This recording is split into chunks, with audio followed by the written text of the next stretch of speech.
Ya, halo, assalamualaikum warahmatullahi wabarakatuh. Selamat malam semuanya.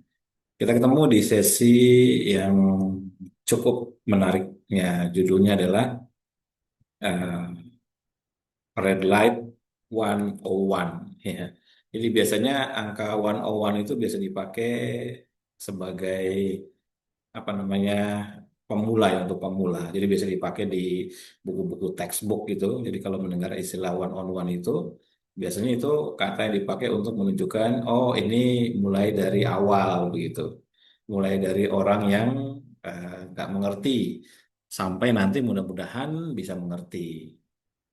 Maka sengaja dibikin konsep one on one ini karena banyak yang belum mengetahui manfaat dari red light yang sebenarnya ketika sudah bisa dipahami manfaatnya, maka harapan saya adalah di setiap rumah ada satu. Sama kayak dulu waktu saya diwawancara sama TVRI Palembang ya, kira-kira tahun 2017 kalau nggak salah ya, apa 2019 saya lupa, mungkin antara sekitar 10 tahunan lalu lah. Pada saat itu metode napas ritme ini belum belum begitu berkembang banget ya, hanya dari workshop-workshop dengan peserta sangat terbatas sekali. Dan ketika diliput sama TVRI Palembang pada saat itu saya bilang begini, suatu hari nanti metode napas ritme ini akan ada di rumah-rumah, dilatih oleh ibu-ibu rumah tangga dan bapak-bapak rumah tangga yang tidak mengerti mengenai ilmu pernapasan, tapi dia bisa mendapatkan manfaat dari ilmu pernapasan tanpa harus mendapatkan efek samping yang berbahaya seperti halnya kalau dia mengikuti aliran-aliran pernapasan yang mungkin berat gitu kan, mungkin punya syarat-syarat tertentu kan seperti itu. Nah, ya kurang lebih seperti itulah apa namanya wawancaranya. Jadi intinya adalah metode napas ritme ini adalah pelajaran dari guru-guru kami yang kemudian disederhanakan, dibuat lebih mudah untuk dipahami agar bisa disebarluaskan kepada siapapun yang membutuhkan dengan sangat mudah prakteknya tanpa harus melibatkan bersentuhan dengan unsur ini dan itu, kayak kira-kira begitu. Dan ya alhamdulillah 10 tahun berjalan metode napas ritme sudah ada di rumah-rumah di Indonesia yang banyak sekali. Audionya ada di handphone ribuan orang. Diputar setiap hari ratusan ribu kali ya, kalau bisa dibilang begitu ya, bermenit-menit ya. Bergema dari pagi, siang, sore, malam ya alhamdulillah. Nah kemudian sekarang kita masuk pada pemahaman untuk mensupport kesembuhan, yakni yang berhubungan dengan cahaya atau sinar. Karena kodrat manusia tinggal di bumi itu adalah dikenai sinar matahari. Berarti artinya kita adalah makhluk yang seharusnya terkena sinar matahari. Tidak boleh tidak. Nah, itu. Cuman kalau misalnya kita terkena langsung, mungkin ada banyak pertimbangan gitu kan. Ada orang yang takut, apa namanya, nanti dia kena kanker ini itu atau sensitif terhadap cahaya dan sebagainya. Maka ilmuwan kemudian memikirkan sebenarnya dari sinar matahari ini apa sih yang didapat yang masuk dalam tubuh manusia begitu, yang diterima. Ya ternyata secara teknis, secara umum ada tiga, yakni ultraviolet, kemudian visible light, dan infrared. Di mana infrared ini porsinya yang paling besar, di atas 50%.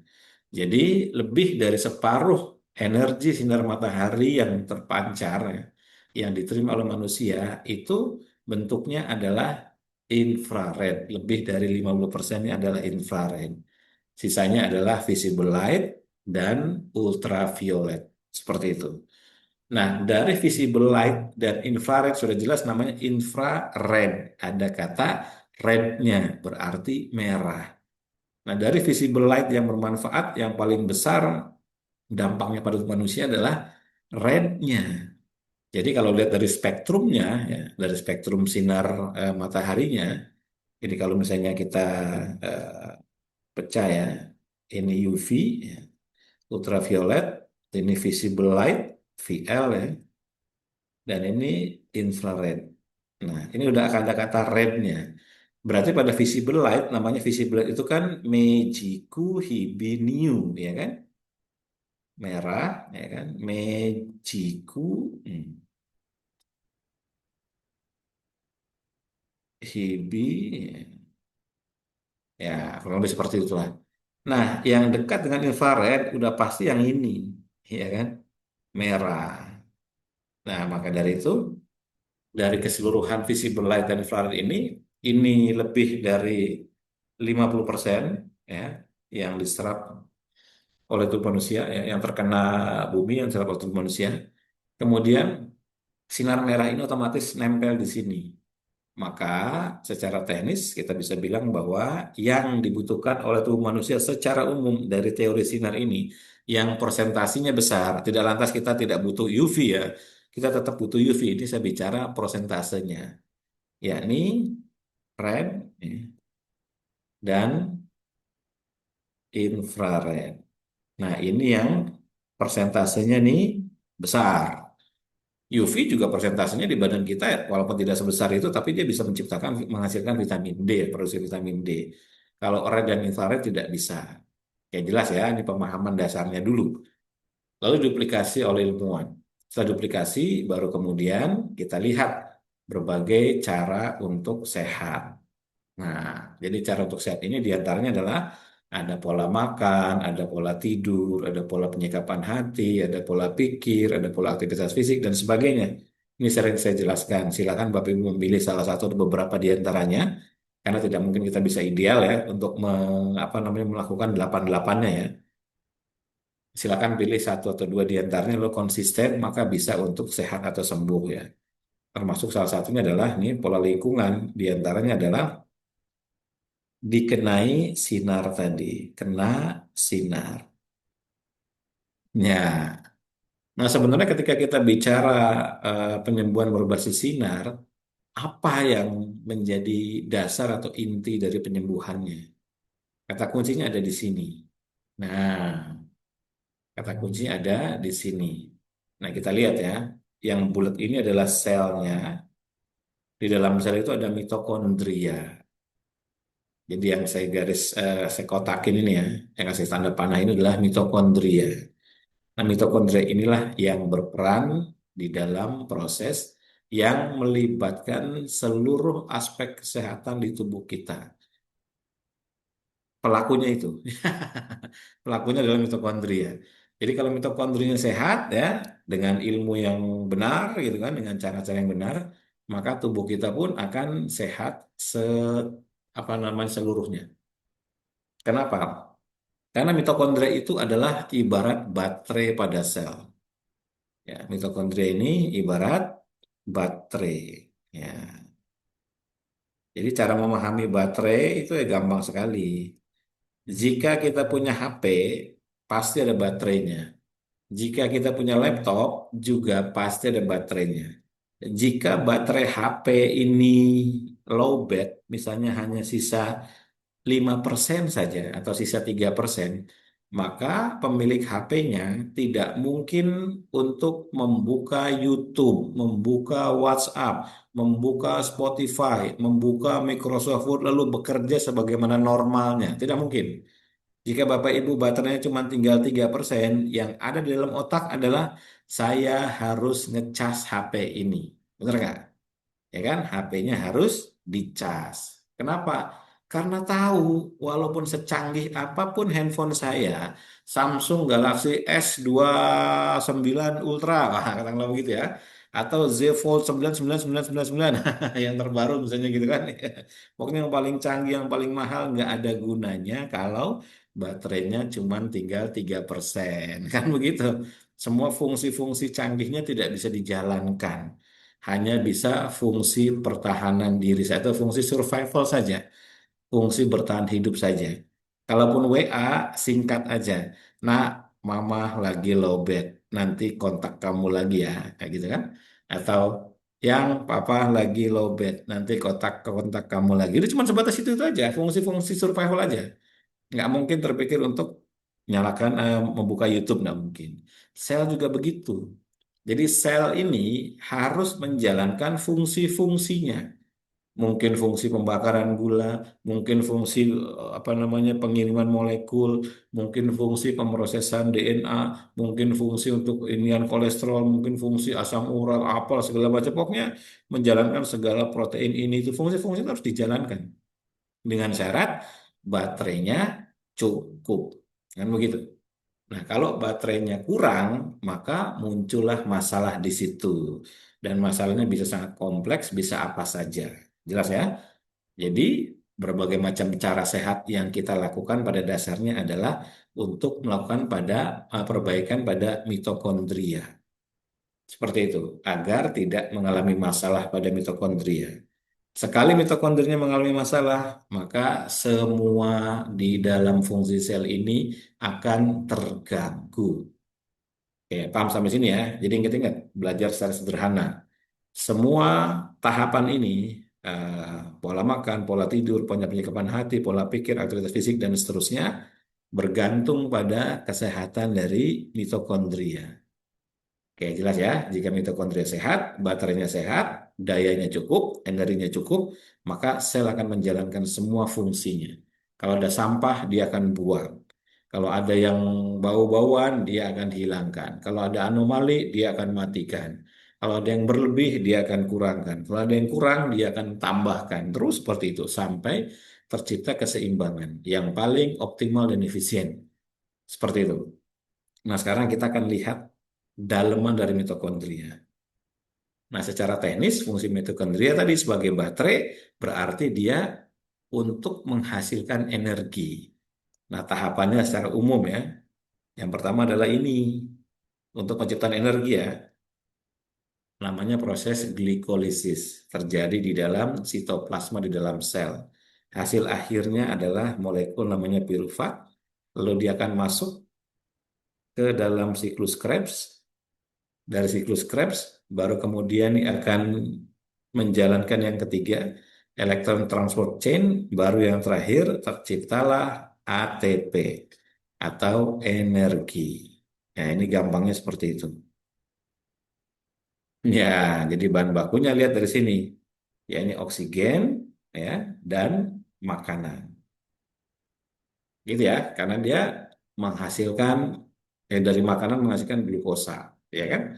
Lalu oksigen dipakai sebagai proses pembakaran di dalam glikolisis. Nah, ini jadi urutannya dari jalur makanan, ini rantainya panjang. Anda makan, bernapas, gitu kan, lalu diubah menjadi glukosa, ya makanan ini akan diubah menjadi glukosa.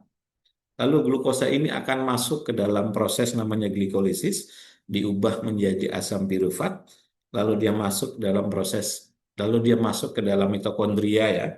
Jadi glikolisis masih di luar mitokondria, dia masuk dalam mitokondria, proses namanya siklus Krebs, lalu menghasilkan elektron diproses di elektron transport chain, baru kemudian menjadi ATP atau energi. Nah, energi inilah yang kemudian nanti dipakai untuk menjalankan fungsi-fungsi sel yang ada di sini, sebelah kiri. Jelas sampai sini ya? Paham? Oke, sekarang berdasarkan jalur makanan, kita lihat proses glikolisis ada 10 rantai. Ini kalau dari jalur makanan untuk menghasilkan energi ya. Proses glikolisis ada 10 rantai. Proses siklus Krebs ada 10 rantai. Bayangkan. Berarti sebelum jadi energi itu, si yang kita makan glukosa itu menjadi asam sulfat harus melalui 10 rantai glikolisis, lalu dia masuk lagi ke 10 rantai siklus Krebs, baru terakhir dia masuk ke 5 rantai elektron transport chain. Jadi itu berapa rantai? 10, ya kan? Ditambah 10 ditambah 5 sama dengan 25 rantai. Jadi yang kita makan untuk menghasilkan energi atau menjadi energi itu harus melewati 25 rantai. Baru kemudian dia terbentuklah ATP atau energi yang kemudian dipakai untuk menghidupi sel. Jelas sampai sini ya. Ini proses makanan nih. Jadi memang kayak gini ininya apa namanya? jalannya. Nah, namanya proses yang panjang, rantainya panjang, ya kalau kita dalam sisi bisnis ya, semakin panjang rantainya, semakin beresiko tuh kehilangan sesuatu di tengah jalan, ya kan? Nah, makanya kalau misalnya dari sebanyak ini, dari 25 rantai ini, ada beberapa yang ngaco, 3 atau 5 yang kurang efisien gitu kan, atau mungkin 10 yang kurang efektif, atau bahkan 2 atau 3 yang kurang efektif, maka menjadi tidak optimal. Itu seperti itu. Jelas ya? Nah, maka berikutnya kita akan mulai berkenalan bagaimana cara membypass ya, bypass proses yang normal ya kan kita sebut sebagai normal ya ini kan fungsi makanan ya.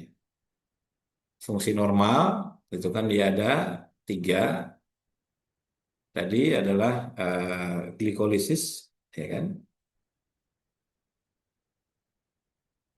Kemudian siklus Krebs, kemudian elektron transport chain. Ini dia ada 10 rantai, Krebs ada 10 rantai, elektron transport chain ada 5 rantai. Yang kita sebut sebagai kompleks 1, kompleks 2, kompleks 3, kompleks 4, kompleks 5.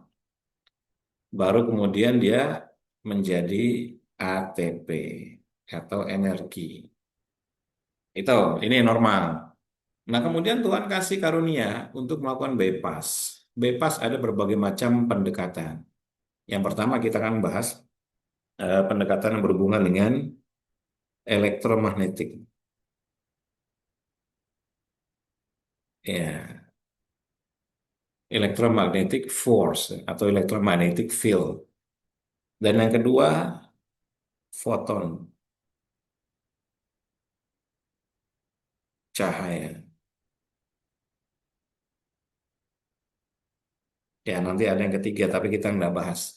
Di Zoom yang akan datang, pelan-pelan saja. MF juga nggak saya bahas, karena ini ada di pelajaran tentang camp di alam, atau imun booster, forest bathing. Yang kita bahas ini adalah foton cahaya. Nah, ketika sel dikenai foton cahaya dalam bentuk sinar merah, red light, maka foton cahaya ini akan membypass 2 rantai ini. Dia akan langsung masuk pada kompleks 5 yang menghasilkan pembentukan ATP. Maka ketika disinari selnya, si ATP ini akan langsung naik. Maka efek dari penyinaran red light adalah meningkatkan produksi ATP secara langsung di dalam mitokondria tanpa harus melewati proses-proses yang panjang ini. Jelas ya, ini pemahaman dasarnya seperti itu. Nah, dengan meningkatkan jumlah ATP, maka secara alamiah sel itu kembali bertenaga. Walaupun bisa jadi jumlah mitokondrianya sedikit. Ini sel ya, kemudian ini mitokondria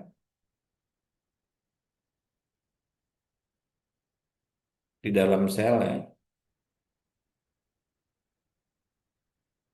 Nah, jumlah mitokondria dalam sel ini dia rata-rata 1.000 sampai 1.500 per sel. Jadi bayangkan ada 1.000 sampai 1.500 baterai per sel untuk orang yang dianggap sehat. Ini untuk rata-rata sel-sel umumnya. Kecuali sel jantung. Kalau sel jantung itu sekitar 2.000 sampai 2.500 mitokondria, jumlahnya lebih banyak. Tapi kita bicara secara umum. Jika seseorang itu sakit, ya, saya tulis di sini ya. Jika sakit, yang ini normal ya, ini sehat. Kita sebut saja sehat. Nah, jika sakit, maka jumlah mitokondrianya itu mungkin bisa berkurang ya let's say 500 sampai 700 per sel. Semakin berat sakitnya, maka jumlah baterainya semakin sedikit, mungkin sekitar 300 sampai 500 per sel. Nah, bayangkan kalau misalnya baterainya jumlahnya makin sedikit, ya tadi dayanya pasti lemah, ya kan? Ini nih ilustrasi saja dari sisi teori listrik ya. Jika misalnya anggaplah satu mitokondria itu membawa daya 1 watt. Ini nih ilustrasi saja ya. Nggak persis seperti itu. Ini untuk memudahkan cara kita memahami saja. Jadi artinya untuk sel yang sehat, satu sel itu berdaya, memiliki daya 1000 sampai 1500 watt. Ini cara ilustrasi memahaminya. Jika sakit, dia hanya punya 500 watt sampai 700 watt. Jika sakitnya semakin berat, dia hanya punya 300 watt sampai 500 watt. Dan ini sangat sedikit sekali, ya kan?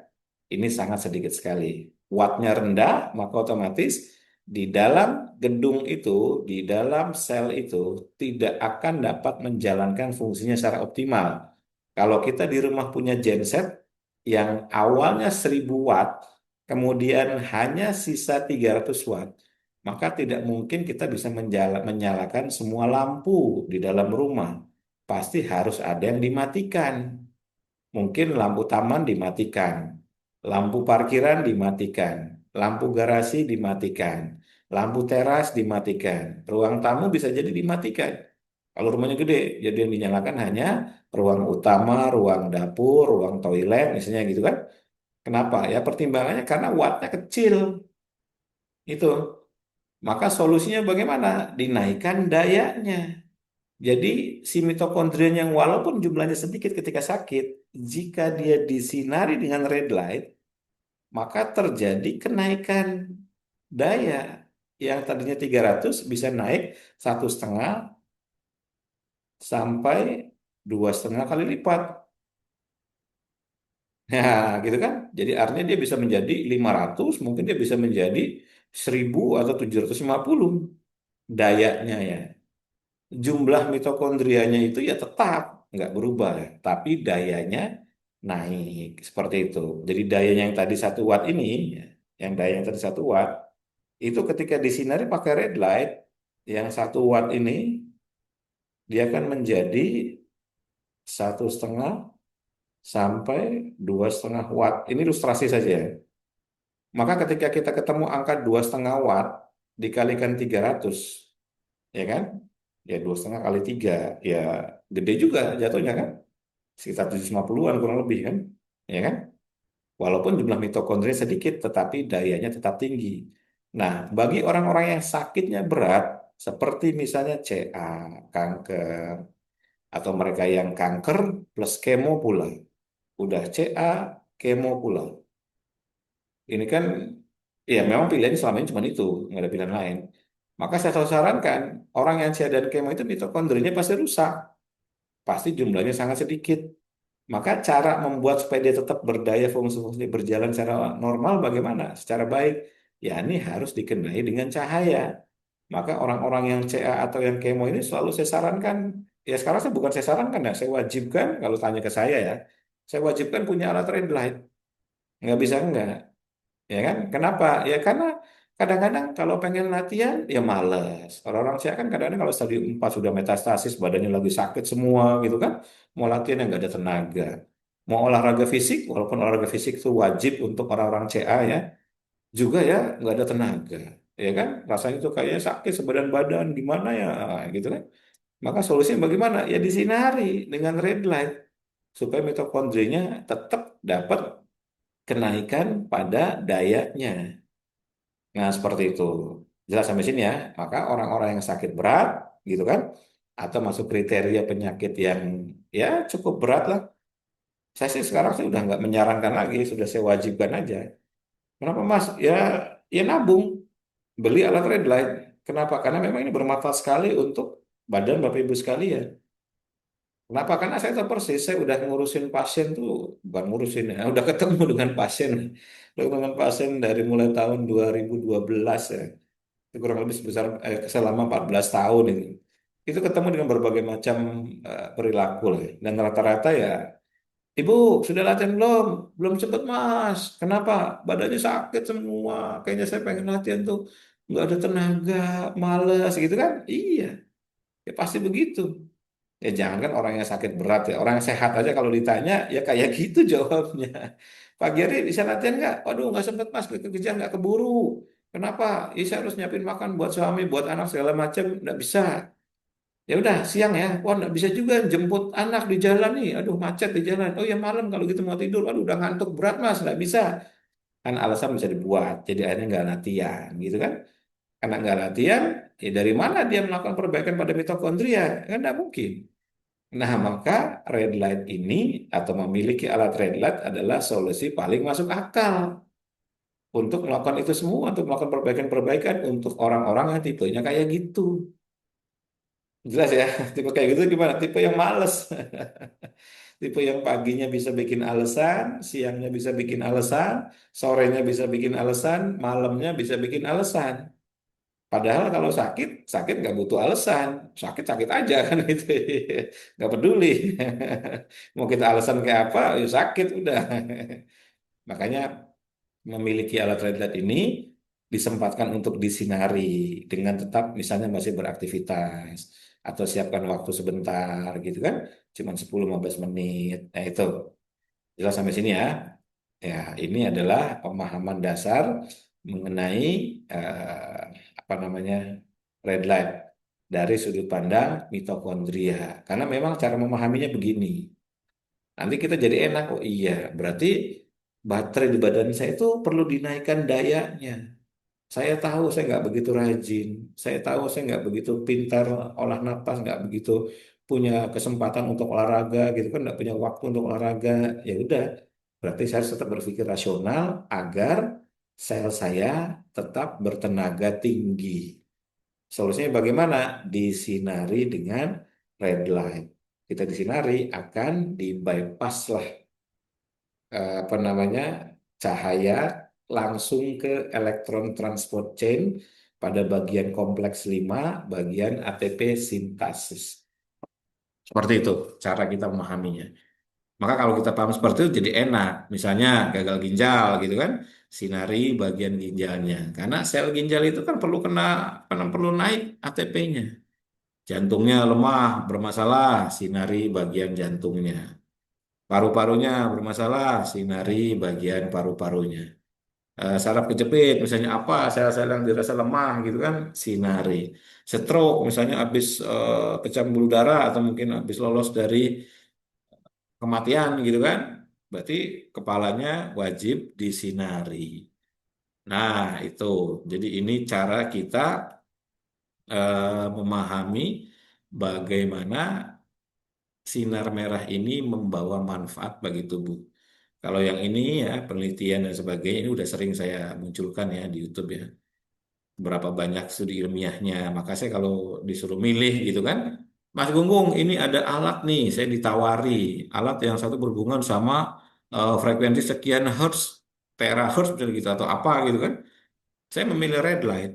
Kenapa? Bukan karena memang apa namanya saya jualan itu, tapi karena memang ini didasari pada banyaknya studi ilmiah yang berhubungan dengan red light dibandingkan alat-alat lain yang walaupun mungkin ada, tetapi tidak sebanyak seperti studinya red light. Bayangkan nyaris hampir 15.000 studi berjenis clinical trial itu. Jadi studi ini banyak sekali.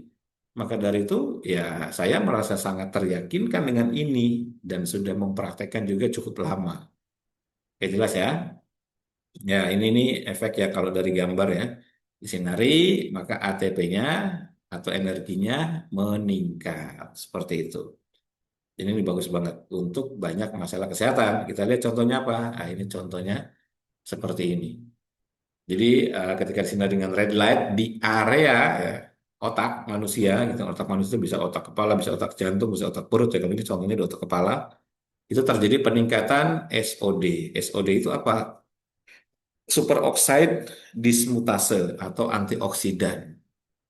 Ketika disinari, dia juga menghasilkan protein antiinflamasi. Kan luar biasa. Ketika disinari, dia juga bisa menurunkan kadar cairan di tubuh. Udema itu pembengkakan karena cairan berlebih, ya. Maka dari itu, saya kebetulan ada studi kasus bagi pasien gagal ginjal yang rajin penyinaran, ya badannya jarang mengalami bengkak-bengkak. Kalaupun iya, kadarnya dibandingkan sebelum rajin penyinaran itu berbeda. Saya ada studi kurang lebih sekitar 7 sampai 8 orang lah yang pasien gagal ginjal yang rajin melakukan penyinaran di area ginjalnya. Dan alhamdulillah terjadi perbaikan. Nah, kemudian terjadi kelancaran pada limfatik. Limfatik itu gampangnya adalah kelenjar getah bening. Lalu terjadi juga peningkatan pada aliran darah di jaringan saraf di otak. Lalu apalagi sinaptogenesis. Jadi kemampuan sinapto itu interaksi antar saraf ya. Itu menjadi lebih cepat karena terjadi pembentukan jaringan yang baru yang menghubungkan antara dua saraf ini menjadi lebih cepat dan lebih dekat. Kemudian apa namanya protein yang berhubungan dengan neurotropin seperti BDNF, brain drift neurotropical factor itu yang biasanya hadir ketika seseorang itu berpuasa atau latihan fisik ya seperti latihan-latihan nge-gym, latihan berat, lari, bersepeda. Cukup dengan disinari maka ini bisa disimulasikan kemunculannya. Neurogenesis ini bagus banget bagi orang-orang yang stroke ya. Ini bagus banget buat orang-orang yang stroke karena melakukan proses pembentukan jaringan saraf yang baru. Tuh, jadi banyak banget manfaatnya tuh. Itulah kenapa saya bilang kalau ada rezeki Bapak Ibu sekalian, ya saya tidak pernah bosan untuk mengingatkan milikilah. Saya ngomong begini ya karena saya sebagai pemakai ya, saya pakai sendiri. Bukan apa namanya mengarang-arang bebas gitu. Saya pakai sendiri dengan berbagai macam jenisnya. Ini contohnya ya. Ya, ini yang saya gedein aja ya, biar kelihatan. Ya ini kebetulan di habis dari kantor apa namanya ya. Nah, yang ini yang tipe yang gedenya. Oh, yang bukan yang gede, maksudnya tipe yang biasa lah, yang biasa saya informasikan ke orang-orang untuk dimiliki di rumah. Ya ini tipe yang 60 lampu. Ini tipe yang 60 lampu. Jadi daya sinarnya ini luar biasa gede. Ini dia bisa diganti hanya red saja, ya, atau near saja. Near itu berarti hanya inframerahnya saja. Dan satu lagi campur red plus near. Dan kemudian bisa juga ditambah kedip-kedipan. Ya, kenapa? Karena ada fungsi untuk kedip-kedipan. Jadi ini mode yang bisa dipakai untuk alat yang jenisnya seperti ini. Ya, jelas ya.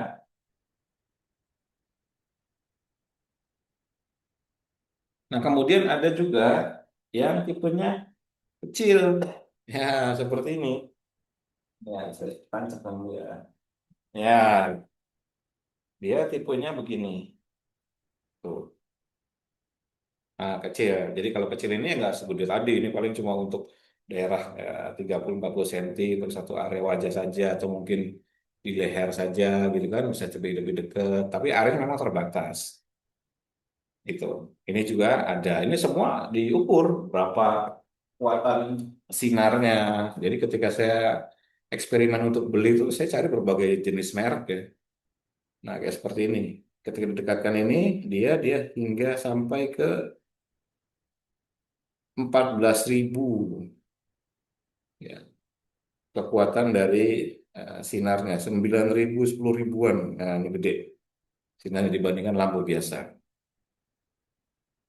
Lalu ada lagi kalau misalnya yang lebih ini pun saya eksperimen nyari berbagai macam jenis ya. Ketemu yang gagal, ketemu yang berhasil. Nah, ini saya selalu pakai setiap hari. Ini sebentar ya. Nah, ini yang berhubungan dengan kepala. Nah, nah ini dipakai di kepala. Hmm. Jadi saya setiap hari itu selalu pakai ini, kurang lebih sekitar ya 30 menit lah. Jadi sambil latih atau sambil kerja, sambil ketik-ketik gitu ya. Sambil ketik-ketik, nah saya pakai ini. Setiap hari. Selain yang apa namanya, kotaknya ini tadi ya, yang tipe 60 ini. Ini pun yang lebih santai. Kalau pakai yang kotak itu kan saya harus tiduran dulu. Kalau ini kan saya lebih santai. Ini saya cari berbagai macam jenis ya. Saya uji, kemudian kekuatan sinarnya juga saya uji, berapa dia kekuatan sinarnya, lalu kemudian durasinya segala macam, mereknya, apanya. Ketemu yang jelek ya pernah. Jadi eksperimen saya terhadap Redline nih ketemu sama produk-produk yang odong-odong juga pernah. Iya. Makanya saya beli alat ujinya semua, alat ukur panjang gelombangnya, alat ukur kekuatan daya sinarnya, berapa daya dorongnya, segala macam itu saya uji semua. Kenapa? Karena saya pakai, ya saya pakai sendiri. Nah, karena saya pakai sendiri memastikan bahwa ini ya benar begitu untuk kesehatan saya. Karena ketika saya pakai di otak ini ya, berarti saya pakai kan di kepala, berarti kan dia ke otak. Ini bentar lagi akan saya pakai ke kakak saya. Jadi kakak saya ada masalah sama otaknya. Sekarang lagi dirawat di salah satu rumah sakit. Nah, begitu dia balik ke rumah, itu saya udah siapkan beberapa alat red light yang nanti akan dipakai untuk dia untuk pemulihan. Jadi nggak gampang orang yang habis pecah pembuluh darah itu, kemudian terjadi penggumpalan darah, darahnya habis disedot, jadi apa namanya batang apa namanya tempurung otaknya itu digergaji ya dicopot, terus dibersihkan darah yang di dalamnya, pokoknya ngeri lah. Kemudian dipasang lagi, terus harus cepat pulihnya gitu kan. Nanti akan dibantu dengan red light ini karena saya tahu persis. Kenapa saya tahu persis? Ya lihat di sini. Ini adalah multiple mechanism for PBM in brain.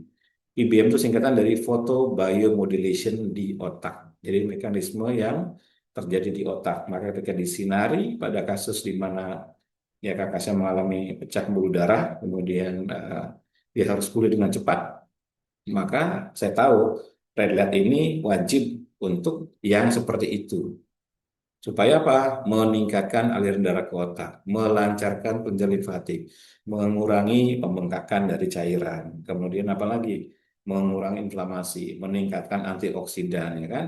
Meningkatkan pembentukan jaringan saraf yang baru karena dia luka dan sebagainya, gitu kan?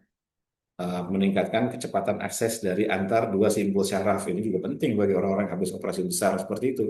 Apalagi operasi tempurung otak tuh ya berisiko sangat tinggi sekali lah. Jika kena bagian-bagian tertentu, dia akan bermasalah.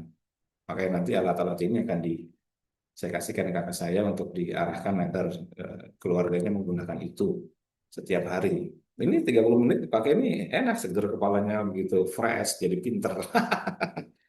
Ya, terus apa lagi? Ini saya langsung keringetan tuh kalau pakai yang kepala nih.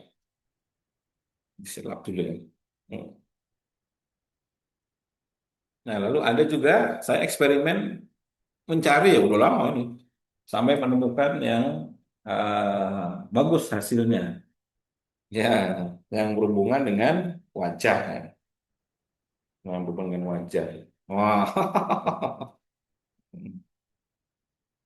seperti itu. Nah,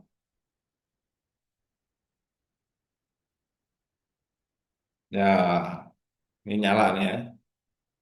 Nah, saya ukur juga, saya ukur kemudian apa namanya kekuatan sinarnya, lalu efek di badannya, kemudian karena saya peka, saya bisa rasakan bedanya antara alat satu dengan alat lain. Saya beli sekian merek, saya perbandingkan, saya ukur dan sebagainya. Sampai akhirnya ketemu yang menurut saya ya cukup lumayan lah dibandingkan yang lain begitu. Ya, bisa seperti itu. Nah, bisa dirubah jadi warna biru, bisa dirubah jadi warna oranye. Jadi masing-masing punya maksud ya. Tapi memang yang paling sering saya pakai itu adalah yang merah. Ini saya juga pakai pada salah satu peserta saya yang habis kecelakaan, kemudian jadi ceritanya dia naik motor, lalu motornya itu menghantam aspal, lalu keseret, mukanya keseret, ininya tuh jadi, wah lukanya luar biasa. Nah, setelah pengobatan sekian tertentu, kemudian ada bopeng-bopeng segala macam, nah saya suruh dia nih, pakai yang tipe yang seperti ini, kemudian variasikan antara yang kotak ini yang 60 ya dengan yang wajah divariasikan. Ya hasilnya bagus, hasilnya sangat bagus. Yang bopeng-bopengnya itu udah mulai agak-agak keangkat, apalagi ketika dikombinasikan sama cara terapi yang lain. Nah, jadi nyaris ada semua, termasuk, nah ini juga yang berhubungan sama hmm, pakai renda juga, yang berhubungan sama bekam. Ya, bahkan bekamnya pun ada red light-nya. Dan ini saya perbandingkan, saya cari itu. Saya cari alat-alatnya, saya lihat panjang gelombangnya, kemudian saya perbandingkan hasilnya dan sebagainya dari sisi kekuatan ini dan sebagainya. Jadi semua nyaris di kehidupan saya itu sudah terlibat dengan hal yang berhubungan dengan red light. Ini alat bekamnya, alat bekam yang bukan pakai darah, ini bekam kering atau dry cupping. Nah, bisa begitu. Oh, langsung ngecap sini. Oh, ini saya punya berapa nih? Saya punya ada 6 lah kalau nggak salah. Karena sekali apa namanya lakukan untuk badan sendiri 1, 2, 3, 4, 5, 6. Ya sambil belajar aku tuntut dikit-dikit. Titik-titiknya aja. Nah itu, jadi sekali lagi Bapak Ibu sekalian, kenapa ini dimunculkan? Karena saya melihat betapa bagusnya teknologi sinar merah ini saat ini ya.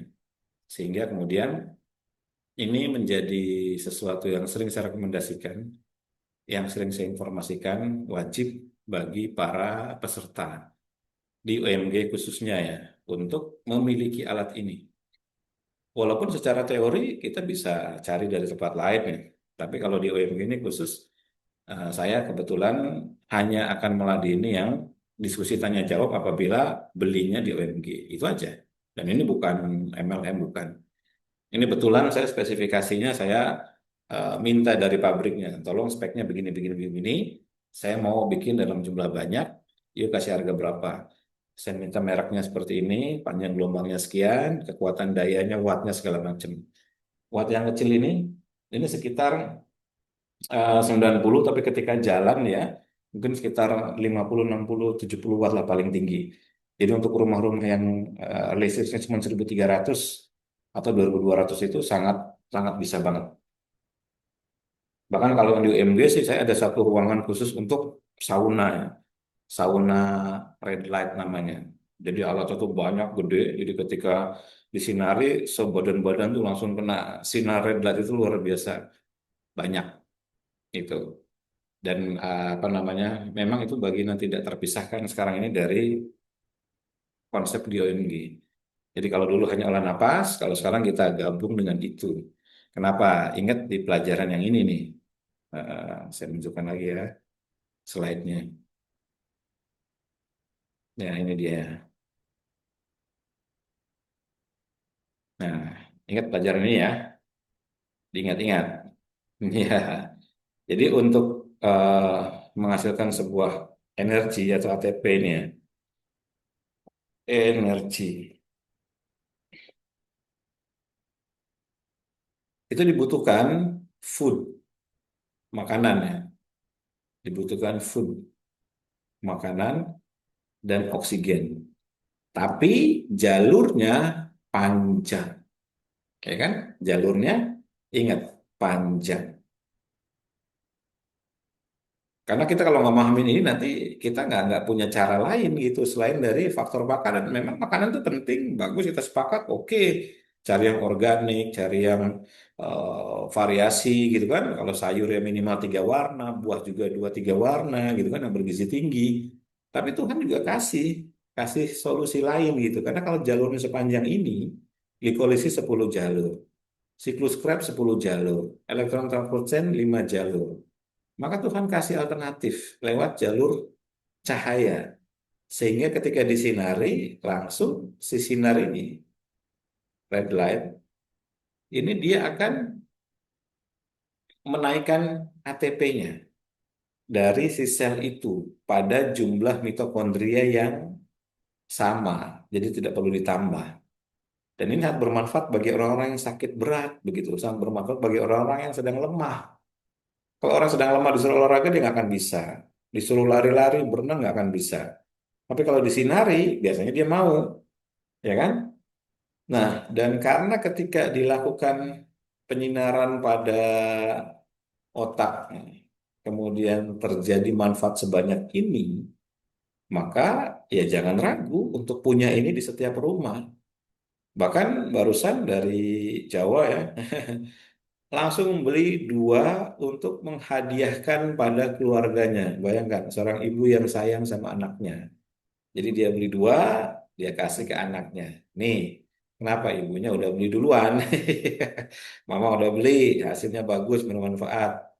Kasih hadiahnya tuh hadiah red line. Kemarin itu minggu lalu itu ada kakaknya, adiknya, adiknya. Jadi tiga semuanya beli.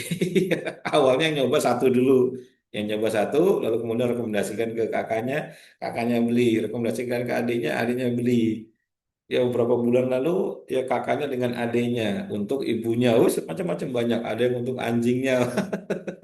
Iya. Jadi seperti itu. Kenapa? Karena saking bagusnya manfaatnya. Oke, jelas sampai sini ya. Nah, kalau Bapak Ibu tanya berapa harganya, ya ini tipenya yang seperti ini. Yang tadi yang dipakai, termasuk bagi laki-laki untuk ini apa namanya prostat. Untuk prostat. Nah, untuk prostat itu bagus banget. Kenapa? Ya karena masalahnya itu ya karena ATP-nya, mitokondrianya itu. Jadi kalau mitokondrianya bagus, ya secara otomatis hasilnya akan bagus. Di Taman Palem ya Jakarta Barat itu ada salah satu peserta CA juga. Dia beli ini langsung dua. Dia beli ini dua. Kok bisa langsung beli dua? Karena biar praktis karena saya taruh depan belakang. Jadi begitu saya pagi dia mau berangkat kantor karena saking sibuknya, disinari 10 menit udah langsung dapat depan belakang.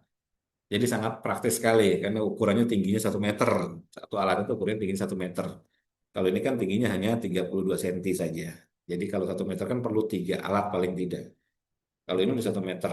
Ya ini masalah pilihan aja. Pernah juga ada salah satu peserta di Bekasi ya. Kebetulan anaknya itu oksigenasinya selalu rendah, oksigenasinya rendah. Maka dia beli tipe yang paling gede dan disinari hanya nir saja. Nah, ini saya jelaskan juga ya secara singkat ya, biar ada pemahaman kenapa nir, penyinaran nir itu meningkatkan oksigenasi. Saya pakai yang di sini aja biar kosong. Ya, ya kita lihat dulu eh, darah ya. Darah di dalamnya ada hemoglobin. Ya, darah di dalamnya ada hemoglobin. Satu darah itu ada 4 molekul hemoglobin. Nah, hemoglobin ini ya, nanti dia akan berperilaku berbeda ketika dia kena sinar. Kalau tadi yang di sini kita bicaranya, yang sebelumnya kita bicaranya sel dan mitokondria ya. Yang di sini kita bicaranya secara kimiawi darah hemoglobin. Jadi hemoglobin itu berperilaku berbeda ketika dia disinari. Jika hemoglobin itu disinari dengan nir, ya, jika nir mengenai hemoglobin, maka efeknya adalah meningkatkan oksigenasi. SpO2-nya naik. Ya, jadi kalau darah kita disinari dengan nir dari alat yang tadi ya, yang saya tunjukkan tadi, maka si hemoglobin ini akan menangkap lebih banyak oksigen. Dia akan menangkap lebih banyak oksigen sehingga SpO2-nya naik. Sementara ketika si hemoglobin itu disinari dengan red, hanya red saja, maka yang terjadi adalah oksigen yang ada di dalam hemoglobin dilepas. Oksigen yang ada dalam hemoglobin dilepas. Jadi kita sebut sebagai pelepasan oksigen.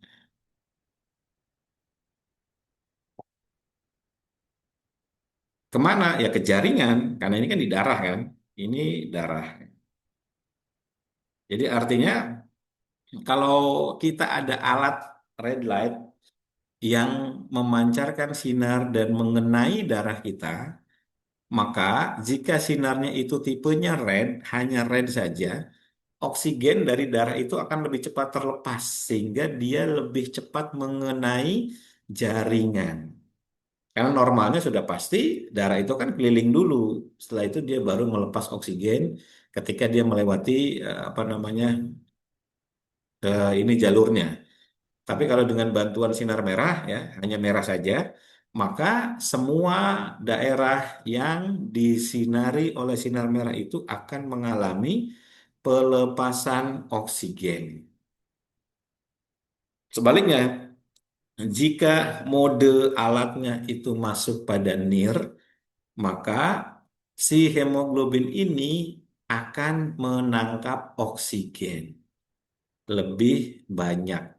Tuh, jadi kalau nir ini nangkep oksigen si hemoglobinnya, kalau red ngebongkar oksigen. Jadi ini terjadi proses bongkar muat oksigen. Yang ini kita sebut sebagai memuat ya. Jadi ini muatnya, kalau yang ini bongkarnya. Tuh, terjadi proses bongkar muat oksigen dengan sangat mudah. Paham ya? Nah, itulah sebabnya alasannya kenapa ketika orang-orang yang misalnya semakin berumur makin tua, misalnya kita masih punya orang tua gitu kan yang umurnya di atas 75, katakanlah begitu ya, atau mungkin di atas 80, rata-rata walaupun tidak semua, oksigenasinya sedikit lebih turun dibandingkan usia yang lebih muda. Maka saran saya belikan saja alat red light, sinari secara bergantian. Near dulu baru red, near dulu baru red. Seperti itu. Jadikan kebiasaan. Ya. Nah, ini cara kita memahaminya. Jadi, sekali lagi, ketika misalnya si alat ini kita nyalakan ya, misalnya saya pakai yang kecil aja lah, biar gampang kelihatan di situ ya. Nah, kemudian saya gini kan, dalam jangka waktu tertentu. Ini kan sinarnya akan menembus ke dalam kulit saya. Sinar red itu penetrasinya 1 sampai 3 mm kurang lebih. Sedangkan kalau nir itu penetrasinya 3 sampai 8 cm. Beberapa jurnal 3 sampai 6, tapi penelitian terbaru itu 3 sampai 8 cm. Jadi ini ketika disinari kayak gini, jika ini red karena dia nyala ya, red, maka darah yang dikenai sinar ini di balik kulit saya akan melepaskan lebih banyak oksigen di area itu. Itu jelas ya. Nah, sedangkan kalau misalnya yang disinarinya adalah yang near, ya kalau ini red ya, kalau near itu dia nggak kelihatan. Saya ubah dulu modenya ya. Ya, ini kalau pakai near ya, ini sebenarnya pakai near. Itu agak-agak sedikit cerah kalau di layar, agak sedikit terang ya. Ya, jadi kalau saya pakai nir, kemudian saya dekatkan di sini selama periode tertentu, maka area kulit saya, area badan saya yang kena sinar nir ini, itu akan memuat lebih banyak oksigen di situ. Terjadi oksigenasi yang lebih banyak di situ. Jika alatnya ditembakkan ke badan dalam jumlah besar, misalnya kayak apa namanya di kantor OMG ya, yang satu satu kamar gede atau orang beli yang 1 meter ya, orang beli 1 meter lalu ditembakkan ke badan seperti ini, pakai nir kena badan-badan semua ya, dengan ukuran 1 meter tingginya, jarak kurang lebih sekitar 40-50 cm, maka oksigenasi di dalam badan orang itu akan naik dengan sangat mudahnya, seperti itu. Oke, jelas ya. Itu. Nah, ini cara kita memahami eh, fungsi near dan red. Apa nih pertanyaan dari Pak Sunardi? Bagaimana cara meningkatkan mitokondria bagi diabetes? Meningkatkan apa nih? Karena mitokondria itu kan dilihatnya dari dua sisi. Yang pertama jumlah fisiknya, yang kedua dayanya atau jumlah ATP yang dihasilkannya. Kalau red light tadi meningkatkan jumlah ATP yang dihasilkannya. Itu jelas bagi orang diabetes, kalau misalnya dia apa namanya gulanya terlampau tinggi, maka kan tidak bisa menghasilkan energi. Kok bisa orang diabetes tidak bisa menghasilkan energi? Ini lihat rumusnya, kan balik lagi ke sini. Nih, balik ke gambar ini. Ya kan? Apa masalahnya di gambar ini bagi orang diabetes? Bagi orang diabetes, masalahnya ada di sini. Ya, jelas ya? Bagi orang diabetes, masalahnya ada di molekul glukosa. Ya kan? Kok masalahnya di molekul glukosa? Iya, jadi glukosa ya, molekul glukosa itu kan perlu insulin masuk ke dalam sel, maka sel ini nanti dia ketika kemasukan insulin ya, si insulin itu kan membuka lebih banyak reseptor atau gampangnya parabola lah, kira-kira begitu, yang namanya glucose transporter untuk menangkap si glukosa ini. Jadi ketika si insulin ini normal jumlahnya gitu kan, dia masuk ke dalam sel, maka insulin ini akan membuka atau memperbanyak ya gampangnya begitu glucose transporter supaya si glukosa yang ada di sini bisa terserap lebih banyak. Kenapa glukosa harus terserap? Ya karena di sini glukosa adalah bahan bakar yang digunakan di proses glikolisis, ya kan? Nggak bisa kalau dari jalur makanan tiba-tiba terbentuk ATP itu nggak mungkin. Kalau dari jalur makanan kan harus menjadi glukosa dulu. Dari glukosa baru atas bantuan dari insulin diseraplah oleh sel sebanyak-banyaknya dan secepat-cepatnya. Maka ketika glukosa ini masuk ke dalam sitoplasma ya, ke dalam sel di bagian sitoplasma, maka dia akan dengan oksigen akan berubah menjadi reaksi glikolisis. Jadi bahan bakunya adalah glukosa. Apa problemnya bagi orang diabetes? Insulin resisten, ya kan? Insulin resisten. Gampangnya insulinnya ngambek, ya kan? Ketika insulinnya ngambek, maka ini tidak terjadi. Nah, ketika insulin ngambek, maka ini tidak terjadi. Kalau tidak terjadi, maka glukosanya ya beredar di luar, entah kemana dia, nggak bisa masuk ke dalam sel, benar nggak? Sedangkan proses glikolisis adanya di mana? Ada di dalam sel. Sedangkan glukosanya tidak masuk ke dalam sel. Maka lama-lama selnya pasti kekurangan gula. Proses glikolisisnya tidak sempurna. Bahkan rate glikolisisnya menjadi sangat rendah. Nah, kenapa rate glikosis sangat rendah? Bahannya nggak ada. Gitu. Jelas ya, bahannya nggak ada, glukosanya kan nggak masuk. Glukosanya kan tadinya di luar. Atas bantuan insulin, glukosanya baru bisa diserap masuk. Baru setelah glukosanya masuk, dia ada di dalam sitoplasma. Maka terbentuklah reaksi glikolisis. Nah, kalau insulinnya ngambek, apa namanya orang diabetes itu kan disebut juga sebagai insulin resisten. Insulinnya tidak bekerja. Maka si glukosa tidak mungkin bisa masuk dalam jumlah yang banyak. Maka glukosanya akan beredar di luar. Karena glukosanya ada di luar, tidak ada reaksi glikolisis yang dibentuk atau kadar glikolisis sangat rendah.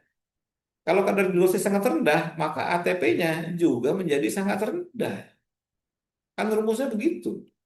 Kalau dari jalur makanan, ATP ini dibentuk dari kehadiran glukosa. Ya kan? Sementara bagi orang diabetes, kehadiran glukosa ke dalam selnya tidak ada. Bayangkan. Maka bagaimana caranya sel harus hidup? Waduh, Mas ini sel kan canggih. Betul, sel canggih. Walaupun nggak ada glukosa, sel bisa pakai yang lain. Sel bisa pakai lemak, Bapak Ibu sekalian. Baik orang sehat maupun orang diabetes, tetap selnya bisa pakai lemak.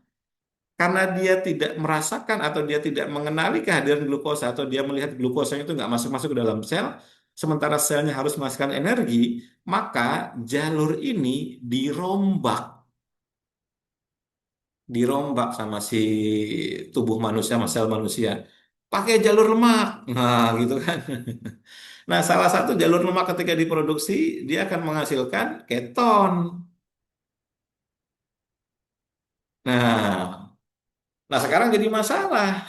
Ketonnya bertambah, ya kan? Glukosanya juga bertambah di luar selnya ya. Jadi glukosanya kan nggak bisa masuk. Jadi sekarang ada dua bahan bakar.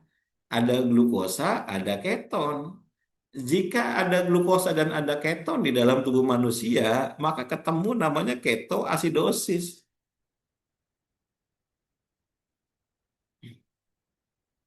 Ini racun. Ketoasidosis racun. Jadi akan terdeteksi keton di dalam darah. Maka terjadi ketoasidosis. Kenapa? Ketonnya tinggi, glukosanya tinggi. Maka jadilah ketoasidosis dan ini racun. Oh, makanya ketika disinari dengan red light pada pasien diabetes, pada orang diabetes, si red light akan membypass seluruh jalur ini. Kan red light tidak butuh glikolisis, red light tidak butuh siklus Krebs. Red light langsung dikenai masuk ke dalam electron transport chain untuk menghasilkan ATP. Kan teorinya begitu. Makanya penting orang-orang diabetes punya alat red light. Utamanya bagi mereka yang gulanya di atas 300. Itu pasti kalau kita ukur pakai alat ukur rumahan, akan muncul tulisan keton tanda tanya. Ya kan? Itu berarti sudah ketoasidosis. Jadi artinya ketonnya ya harus dibuktikan di lab ya. Kalau ketonnya muncul ya ketoasidosis pasti. Gulanya tinggi, keton tinggi udah pasti ketoasidosis. Kenapa? Ya karena selnya berusaha untuk hidup. Sementara glukosanya tidak ada yang masuk. Maka dia akan cari dari jalur lemak.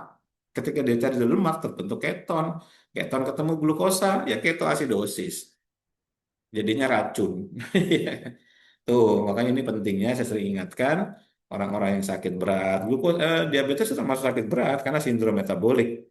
Dia harus punya alat red light. Nabung lah. Kalau ada rezeki, misalnya ada gaji, sisihkan, sisihkan, sisihkan, nabung memiliki. Seperti itu. Karena memang ada dasar ilmunya. Jelas ya? Berapa lama reaksi efek di tubuh setelah penyinaran? Ya tergantung kepekaan masing-masing orang. Itu bisa langsung ya setelah 15 menit atau 30 menit bisa langsung berasa. Kalau penyinaran yang pakai NIR tadi untuk naikin oksigenasi langsung berubah. Langsung SpO2-nya naik. Karena saya udah sering buktikan, saya sering dipanggil sama pasien-pasien yang terminal ya. Pasien terminal itu maksudnya pasien yang rumah sakit udah nyerah. Pokoknya terserah keluarga lah mau diapain. Gitu. Saya udah ketemu berapa kali, baik saya datang ke rumah sakit Darmais, saya datang ke berbagai macam rumah sakit lah, rumah sakit militer, RSUD, kemudian rumah sakit marinir, itu saya bawa tenteng red light aja. Saya sinari aja. Apa nih? SPO2 rendah. Oke, Bu, kalau ada rezeki beli alatnya, sinari Bapak nih setiap hari 3 kali, pagi, siang, sore, atau pagi, sore, malam. Pakai NIR saja, lalu pakai ini. Nah, saya arahkan bagaimana cara penyinarannya supaya pulih seperti itu. Agus Surono, bagaimana urutan latihan kalau kita mau all NAF, rendam es, dan redat untuk mendapatkan hasil optimal? Ya tergantung kasusnya. Makanya ilmunya harus dipelajari dulu. Rendam es manfaatnya untuk apa? Bagaimana cara kerja rendam es terhadap mitokondria? Kemudian red light manfaatnya untuk apa? Bagaimana cara kerja red light terhadap mitokondria, gitu kan? Olah napas manfaatnya untuk apa? Bagaimana cara kerja olah napas terhadap mitokondria? Ketika itu dipahami, ya urutannya bisa disesuaikan tergantung kebutuhan, maka tidak bisa menjadi suatu hal yang saklek. Jadi biasanya kayak misalnya di kantor ini ya, di OMG ya. Ini saya stop share dulu. Jadi kalau di sini biasanya saya analisa dulu masalahnya apa, nanti kebutuhan untuk penyehatan mitokondria apakah dimulai dari naikin daya atau menambah jumlah atau memperbaiki oksigenasi atau dari jalur apa begitu. Jadi harus diperbaikinya tergantung dari case-nya apa dulu begitu. Jadi tidak bisa disamaratakan. Ibaratnya all NAV, rendam es, red light, meditasi, makanan, suplemen ini kan variabel-variabel, ya kan? Kita nggak bisa menentukan urutannya harus satu dua tiga ini dulu, nggak bisa tergantung dari case-nya dulu. Maka yang perlu dipahami adalah bagaimana cara kerja dari masing-masing komponen ini. Ya kan, kalau kita punya 4 komponen kan kita kalau ngerti cara kerjanya, kita jadi ngerti mana yang harus didahulukan, mana yang harus ditaruh di belakang, seperti itu. Tapi minimal kalau alatnya ada di rumah, ya jadi lebih gampang. Itu jelas ya. Jadi sekali lagi, ini pemahaman dasarnya. Kalau misalnya Bapak Ibu tertarik, ini adalah ini apa namanya harganya. Dan bahkan insya Allah saya bulan Mei nanti kita akan bikin free Zoom lagi ya. Saya akan membuka program ya, namanya OMG Home Sauna. Jadi Bapak Ibu yang misalnya beli minimal 4 ya, minimal 4, nanti saya bisa merekomendasikan untuk membuat home sauna di rumah dan bisa digunakan untuk berbisnis. Nah, bisa digunakan untuk berbisnis dengan cara ya bawa orang untuk ke tempat Bapak Ibu sekalian. Jadi siapkan aja ruangan misalnya seukuran kamar yang mungkin 1,5 kali 1,5 lah ya paling nggak ukuran 1,5 meter kali 1,5 meter. Nanti alatnya disusun sedemikian rupa gitu kan. Nanti orang duduk di tengah seperti ini, kemudian disinari. Lalu kita ajarkan bagaimana cara melakukan penyinarannya pada sakit-sakit yang tertentu. Dan nanti kita akan arahkan orang-orang untuk melakukan terapi di tempat Bapak Ibu di sana. Jadi kalau Bapak Ibu misalnya ada budget, ya ada budget sekitar 30 jutaan ya untuk bikin seperti ini balik modalnya cepat asal bisa ngerekrut orang aja untuk datang ke situ. Misalnya ya kalau kayak di Bali itu 1 jamnya itu sekitar 150 sampai 250 ribu ya. Ya kita nggak perlu selama itu lah. Mungkin 30 menit cukup lah. 30 menit misalnya 50 ribu aja misalnya begitu kan. Kalau sehari masuk 10 orang aja bisa direkrut dari komunitas Bapak Ibu sekalian gitu kan. Setiap hari 10 orang untuk pakai jasa ini per 30 menit. Itu sudah 500 ribu sehari. Jadi kalau alat harganya 5.500.000 itu 10 hari sudah balik modal ya. 11 hari sudah balik modal. Jadi kalau beli 4 itu kurang lebih 2 bulan, 3 bulan sudah balik modal. Sisanya ya udah tinggal kipas-kipas aja. Nah, itu nanti kita akan bantu untuk menyebarluaskan informasi ini lewat jaringan-jaringan OMG untuk memberitahu ke seluruh masyarakat bahwa di daerah itu ada OMG Home Sauna. Ya, kira-kira begitulah. Nanti silahkan Anda merapat ke sana daripada ke Jakarta kan jauh kan, merapat aja ke sana. Jadi dengan budget ya kurang lebih sekitar 30 juta. Untuk mendapatkan dukungan teknis, nanti ada grupnya, ada diskusi tanya jawabnya. Nanti kita juga akan bikin latihan bersama di sana di daerah Ibu ya, di daerah Bapak Ibu yang ada home saunanya ini. Seperti itu. Ya ini kalau misalnya tertarik ya, kalau enggak ya enggak apa-apa, pakai yang untuk sendiri rumahan aja. Karena zaman sekarang kan bingung juga misalnya dengan angka 25-30 mau bisnis apa gitu kan. Kalau misalnya bisnis makanan, kuliner, ya belum tentu juga balik modal cepat. Kalau ini kan tinggal rekrut aja orang-orang untuk datang, untuk rajin datang ke situ, bikin sistem paket gitu kan. Itu insya Allah 3 bulan, ya paling lama 6 bulan itu udah balik modal dengan angka 30 jutaan itu. Ya ini hanya tambahan saja kalau misalnya tertarik. Kenapa? Karena memang kita pengen memberdayakan ini. Tidak hanya Bapak Ibu sebagai pengguna alat red light-nya, tetapi sekaligus bisa untuk memberdayakan dari sisi ekonomi mudah-mudahan. Misalnya ada Pak siapa di sini katakanlah Bu Utari, nanti ada modal misalnya 30 juta bikin di Bali, ya, ntar semua orang Bali ke sana semua tuh. Kerahkan teman-teman Ibu per setengah jam 50 ribu, kan begitu. Ya kan kalau per setengah jam 50 ribu orang-orang CA, orang-orang diabetes apa arahkan ke situ. Itu sehari 10 orang tuh ya. Sehari 10 orang itu udah 550 ribu tuh. Udah 500 ribu tuh. Kalau sebulan 30 hari udah 15 juta. Udah balik modal 3 alat. Ya kan? Bulan kedua udah full. Bulan ketiga keempat udah tinggal bulan keenam siapa tahu nambah lagi kan begitu. Ini nih cara kita memahami seperti itu. Jadi memang dari dulu OMG berkomitmen tidak hanya untuk mencerdaskan masyarakat ya atau menyehatkan masyarakat, tapi juga membangun ekosistem ekonomi nanti ke depannya dengan modal yang seperti itu. Jadi misalnya di mana lagi nih Bu Lina misalnya itu di Bandung gitu kan, ya udah nanti atau Pak Dadang di Bandung daripada 30 juta nggak jelas investasikan kemudian bikin di sana untuk kita arahkan, oh warga Bandung sadaya gitu kan sadayana atau apa istilahnya kan udah di sana aja, nggak usah ke Jakarta itu. Nah, ini kira-kira seperti itu cara kita membangun ekosistem ekonomi bagi yang mau. Jadi investasinya hanya 30 juta saja. Nanti saya akan bikinkan di bulan Mei lebih detail lagi dengan skema bisnisnya, kemudian cara mempopulerkan dan sebagainya. Tetap nanti OMB akan menjadi tulang punggung atau ujung tombak lah, ujung tombak pengetahuan. Jadi kalau Bapak Ibu nggak ngerti mengenai red light-nya, lempar saja ke OMG. Pertanyaan-pertanyaannya maksudnya, peserta-pesertanya itu lempar aja ke OMG pertanyaan-pertanyaan. Nah, kita bikin grup, misalnya grup untuk area Jawa gitu kan, Magelang misalnya, Pak Amir, Kebumen ya, Klaten apa Kebumen tuh, pokoknya dari sono lah. Nah itu, ya kan, Pak Agus Rono di mana misalnya gitu ya daripada sekarang kan susah ini kan kesehatan itu kan gampang sekali itu. Ya kemarin udah ada tanya-tanya juga yang dari Bali, ada yang tanya-tanya dari Palembang, ada dari Makassar, ada yang tanya dari Lampung, ada yang tanya dari Riau, udah mulai banyak yang nanya. Saya bilang cukup 4 saja, 4 sampai 5 lah maksimal. Itu udah bisa dipakai untuk membangun home red light sauna dengan hasil yang sangat luar biasa sekali. Kecepatan pemulihannya akan tinggi sekali. Orang sekali udah kenal ini ketagihan nantinya. Ini beneran ketagihan. Nah, seperti itu. Jadi silakan bagi yang tertarik untuk malam hari ini. Sampai besok kita kebetulan masih ada beberapa stok ya. Saran saya punya satu di setiap rumah. Enggak, silakan. Ibu Emi, untuk CA Mamae yang metas tulang belakang, penyinaran berapa menit? Dan untuk penyinaran selalu di posisi ya, ini saya tulis aja sini ya, gambaran umumnya, biar nanti lebih jelas. Saya tulis saja di sini. Oke ya. Ya, kalau kita di UMG, ini nih bagi pemula ya. Jadi kita sebut saja ini pemula.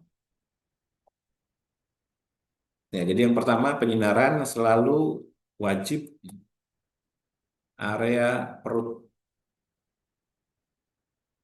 wajib area perut. Ini 10 sampai 20 menit. Wajib area perut. Hanya red saja. Mau ini orang sehat, orang sakit, orang kanker, terserah. Wajib. Kenapa di perut ini wajib? Karena di perut itu ada mikrobiom. Mikrobiom itu bahasa kitanya bakteri baik lah. Jadi selama kurang lebih 14 hari penyinaran non-stop selama 10 sampai 20 menit hanya red saja, itu terjadi peningkatan bakteri baik hingga 10.000 kali lipat. Bayangkan. Ya, kurang lebih 14 hari penyinaran. Baru nanti area sisanya silakan sesuaikan. Area lain sesuaikan dengan sakitnya. Ya, ini juga sama 10 hingga 20 menit. Jadi maksimum dalam satu kali sesi penyinaran adalah 20 hingga 40 menit. Jadi untuk pemula dalam satu kali sesi ini ya, jadi boleh 2 area secara berbeda, tapi selalu perut menjadi yang wajib. Karena mikrobiom ini rembetannya akan banyak. Rembetannya adalah memperbaiki diabetes. Memperbaiki diabetes. Kenapa mikrobiom memperbaiki diabetes? Ingat, orang diabetes tuh jumlah bakteri baiknya itu sedikit. Apalagi sering minum obat, sering minum antibiotik gitu kan. Orang sering sakit, sering dikasih antibiotik, pasti berantakan tuh bakteri baiknya tuh. Nah, maka mikrobiom ini bakteri baiknya meningkat, diabetesnya akan terkoreksi. Ini hukum alam pasti begitu. Kemudian yang kedua, leaky gut. Ya, leaky gut ini pangkal dari masalah autoimun. Jadi ketika kita sinari area perut, maka saya jelaskan di video saya yang berjudul Red Light dan Mikrobiom, itu leaky gut-nya akan membaik. Coba buktikan. Orang-orang leaky gut ya, orang autoimun, sorry, orang autoimun. Orang autoimun itu ketika dikasih makanan fermented food ya, Makanan-makanan fermented itu berarti mengandung probiotik atau prebiotik ya. Dengan dosis yang cukup tinggi, itu nanti pasti jarang flare tuh, jarang alami masalah tuh. Bahkan banyak yang kemudian tidak kambuh-kambuh ketika leaky gut-nya diberesin, gitu kan. Atau dia konsumsi probiotik-probiotik dosis tinggi. Nah, dengan red light, sinari aja perutnya setiap hari. Konsistenkan, rutinkan, setiap hari, jarak 30 cm. Itu akan membaik dengan sendirinya. Semua masalah-masalah yang berhubungan dengan diabetes, leaky gut, kemudian pencernaan ya. Pencernaan itu berarti termasuk di dalamnya sembelit, ya kan? GERD, itu beres semua tuh. Masalah lambung, itu beres semua tuh. Tuh, ini memang ada banyak. Nanti kapan waktu kita bahas lah pengaruh red blood terhadap mikrobiom dan rembetannya pada penyakit-penyakit yang berat ya. Jelas sampai sini ya? Oke, jadi seperti itu. Jadi untuk CA mama yang metas tulang belakang, penyinarannya pakai pola ini. Silakan. Seperti itu jelas ya. Untuk yang sering sembelit, berapa lama penyinaran? Ya ini, perutnya kan ini udah jelas 10 sampai 20 menit. Ya kan? Harus konsisten, harus konsisten. Itu. Jelas ya? Jadi silakan praktekkan bagi yang punya gitu. Tapi kalau yang nggak punya, saran saya menabunglah. Kalau ada rezeki, beli. Kalau tertarik kemudian ingin membangun bisnis ya, silakan kontak Japri Intan untuk dibantu dipopulerkan di daerah Bapak Ibu sekalian. Seperti itu. Misalnya di daerah mana nih, Jawa, udah nanti kita akan promo.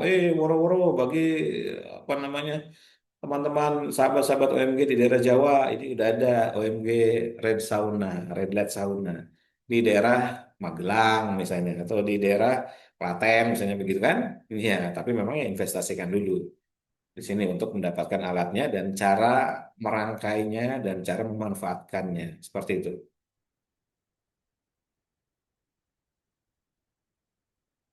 Apa nih, Bu Jati, apakah rekaman boleh saya share ke teman yang kena share? Rekaman ini boleh, nggak ada masalah. Semua yang ada di YouTube saya itu boleh di-share ke orang-orang bebas saja. Seperti itu. Jelas ya? Saya rasa sudah 1 jam lebih.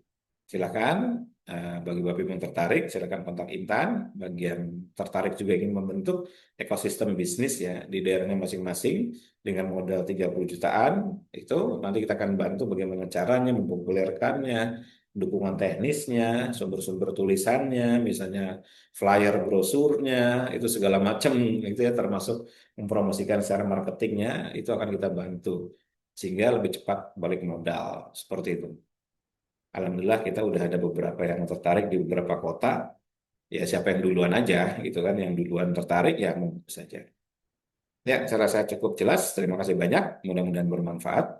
Tadi kita udah review dari sisi jalur makanan, jalur eh, bypass ya potong kompas, kemudian juga pemahaman dari sisi hemoglobin, fungsi-fungsinya dan sebagainya. Jadi makanya ini mudah-mudahan menjadi inspirasi Bapak Ibu sekalian untuk punya.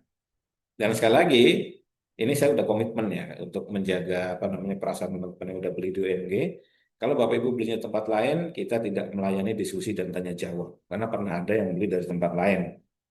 Mereknya bukan merek punya kita. Lalu dia diskusi tanya jawab, saya bilang kita tidak bisa. Karena Bapak beli Honda, tapi nanyanya ke bengkel Yamaha. Saya bilang gitu. Waduh gitu mas ya, iya kan bedanya sedikit, ya bedanya sedikit katanya. Ya itulah. Kalau di kita kan yang beli di Red Light itu dapat kelas Red Light gratis, ada instruktur setiap minggunya, bisa diskusi tanya jawab, bisa nanya apa saja segala macam bisa tanya seperti itu. Ya, salah cukup jelas. Terima kasih banyak. Assalamualaikum warahmatullahi wabarakatuh. Selamat malam semuanya.